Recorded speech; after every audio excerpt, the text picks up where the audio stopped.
ঢাকা থেকে একজন লোক কক্সবাজার যাবে, ডবল ডেকার বাস আছে না যেগুলোতে ঘুমায় ঘুমায় যাওয়া যায়, তো দেখবেন অনেক প্যাসেঞ্জার বাসে উঠে কম্বল নিয়ে ঘুম দিতেছে। দেখেন তার কি বিশ্বাস ড্রাইভারের উপরে, এই বাস তো তারা চালাইতে চালাইতে নওগাঁ নিয়ে যেতে পারে, পঞ্চগড় ছেড়ে দিতে পারে, কিন্তু তার কোনো টেনশন নাই। সে দেখবেন ব্ল্যাঙ্কেট নিয়ে কম্বল নিয়ে দিছে জনমের ঘুম। এর কারণ তার বিশ্বাস আছে যে সকালবেলা এই বাস কক্সবাজারেই পৌঁছবে।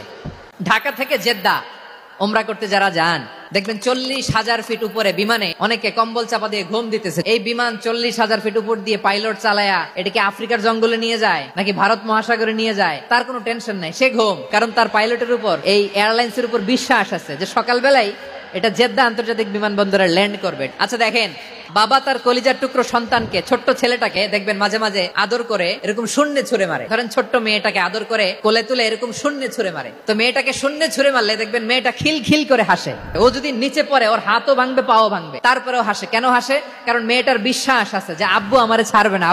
Please subscribe and like, share.